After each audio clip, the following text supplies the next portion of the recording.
धर्म के साथ में कामनाएं, धर्म के साथ में इच्छाएं, धर्म के साथ में बनावटें, धर्म के साथ में पूजा पाठ जोड़कर हम करते हैं। ये मिल जाए, वो मिल जाए, ये शांति, वो शांति, ये धर्म के साथ कपट है।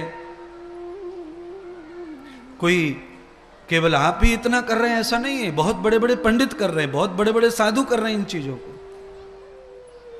इलेक्शन जब आते हैं ना, इलेक्शन विधायकों के, सांसदों के, तो कम से कम 70% विधायकों के चुनाव में विधायकों के घर में बहुत बड़ी बड़ी पूजाएं चलती हैं।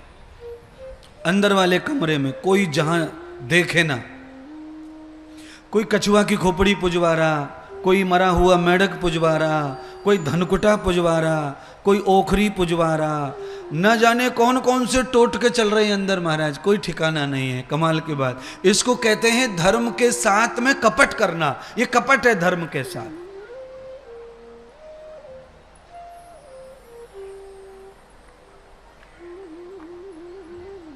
ये बाबा शमशान में बैठ के भजन करता है, ये बाबा शमशान की अग्नि पर रोटी पका के खाता है, इस बाबा के भजन से, इस बाबा के आशीर्वाद से सब सफल हो जाएगा। ये बाबा तांत्रिक है, तांत्रिक। लोग पूरी दुनिया के तांत्रिक मांत्रिकों को ढूंढ ढूंढ के अपने घर में लाके खरीद के रख देते हैं, कैद कर देते हैं। ये क्या है? ये कपट धर्म के साथ। इससे कभी अच्छा नहीं होगा।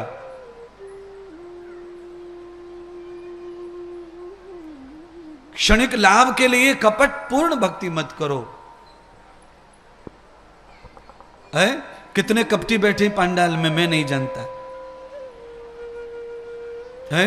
कितने कपटी, तमाकू खाने वाले, बीड़ी पीने वाले, अंडा खाने वाले, मांस खाने वाले, दारू पीने वाले, और इतने बेशर्म है कि हनुमान जी के मंदिर भी जाए बगैर नहीं मानते।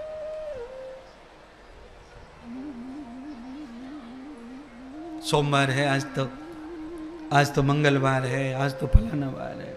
ये कपटी धर्म है। कपटी धर्म से आदमी केवल एक ही चीज का विकास कर सकता है और उसका नाम है धन।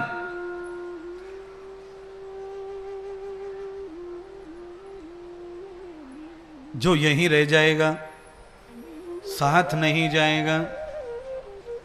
तुमने जितना कपट किया है धर्म के साथ में, वो सब तुम्हें डांटा देना पड़ेगा यमराज को, धर्मराज को। ये राजा परीक्षित को बता रहे हैं सुखदेव जी, मैं आपको बता रहा हूं अपनी तरफ से, ऐसा नहीं है।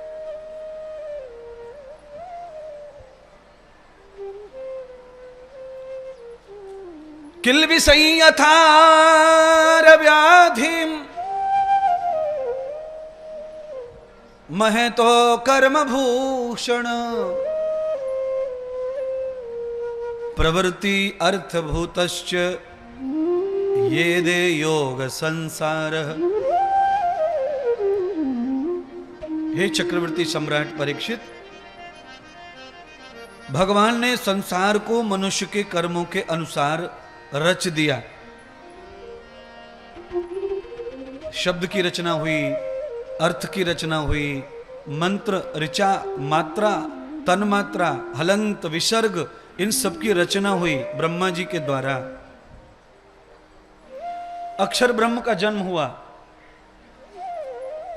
ब्रह्मा जी ने वेद गाए,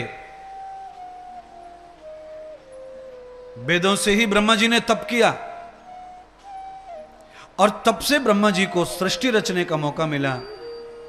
सृष्टि का जब पालन ब्रह्मा जी से नहीं हो रहा था, तब भगवान नारायण ने, भगवान कृष्ण जी ने बराह रूप धारण करके ब्रह्मा जी की मदद की।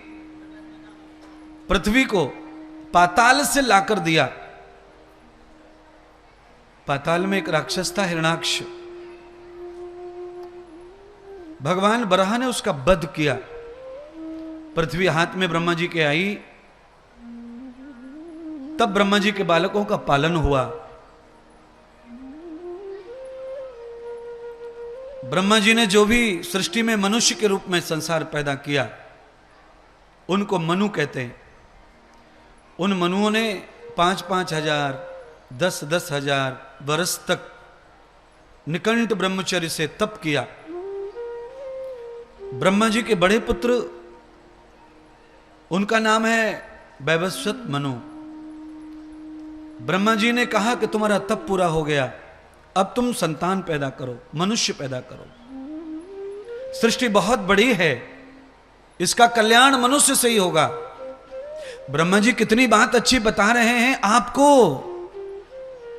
ब्रह्मा जी कह रहे हैं अपने पुत्र से कि दुनिया इतनी बड़ी है, इतनी बड़ी दुनिया का उद्धार मनुष्य से ही हो सकता है, और दुनिया का उद्धार कोई जीव कर सकता नहीं है। बोलिए,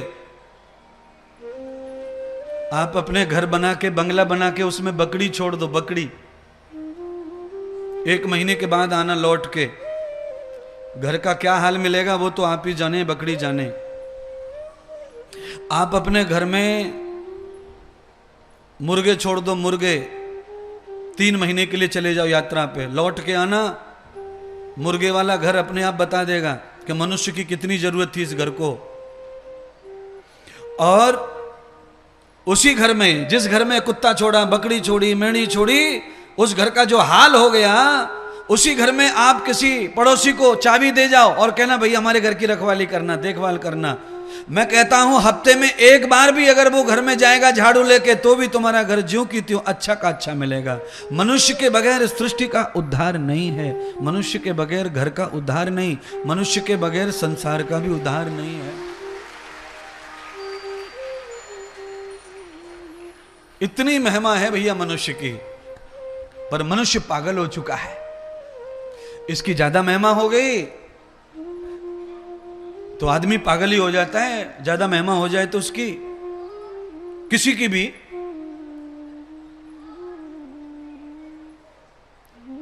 आलसी हो जाता है। जिसकी महिमा बढ़ जाती है वो आलसी होने लगता है, कर्महीन होने लगता है।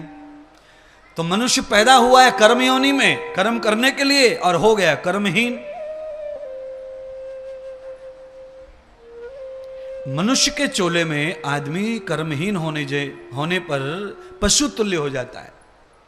फिर पशु में और मनुष्य में कुछ फर्क नहीं रह जाता। जो आदमी पी करके नाली में पड़ा हो, उसमें और सुअर में क्या फर्क रह जाता है बताओ?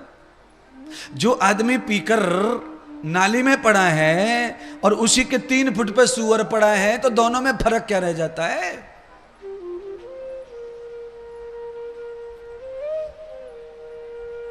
पीने के बाद में जिसकी जीव लड़खड़ाने लगे, पैर लड़खड़ाने लगे, फिर कुछ कम नहीं रह जाता पशु में और इसमें।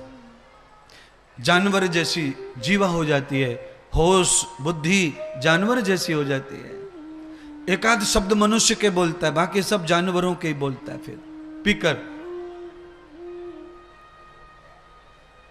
कल्पना करो, सुबह शाम अपने घर के मंदिर में पूजा पाठ करने वाली महिला या पुरुष अंडा खा ले, मांस खा ले, तो उसके जीवन में बचा क्या?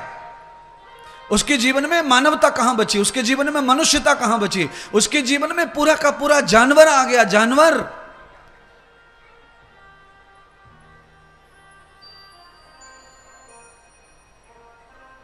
बंधुओं, शेर इतना खूंखार होता है कि उसको देख के भले भले को डर लगता है, पर वही शेर मनुष्य के हाथ में आकर, मास्टर के हाथ में आकर, ट्रेनर के हाथ में आकर, वही शेर हाथ जोड़ के प्रणाम करता है सर्कस में। अब शेर हाथ जोड़ के प्रणाम करें तो क्या मैं उसको देवता कह दूं, क्या मनुष्य कह दूं? मैं नहीं कहूंगा। मैं तो जानता हूं ये ट्रेनिंग का हिस्सा है। क्या इतना बड़ा पांडाल बैठा है, इनको ट्रेनिंग दी नहीं किसी ने क्या? कि अंडा नहीं खाना, मांस नहीं खाना, तंबाकू नहीं खाना, बीड़ी नहीं पीना, सिगरेट नहीं पीना, शराब नहीं पीना, कपट नहीं करना पूजा के साथ में, भंग नहीं करना पूजा को। क्या तुम्हें ट्रेनिंग कभी नहीं मिली? मिली है। कोई न कोई ट्रेनिंग देता है, पर हम नहीं सुनते उसकी ट्रेनिंग को। चलिए, नहीं दी होगी मान लिया, पर अब तो मिल रही है ना ट्रेनिंग। अब तो हम चल के आए हैं अपने गांव में, अब तो ट्रेनिंग दे रहे हैं ना।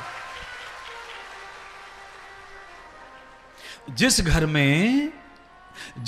में कृष्ण है, जिस घर में राम है, जिस घर में शिव है, जिस घर में लक्ष्मी का फोटो है, जिस घर में दुर्गा का फोटो है, जिस घर में हनुमान का चित्र है, फोटो है, उस घर में अंडा मांस नहीं आना चाहिए। उस घर में नहीं आना चाहिए।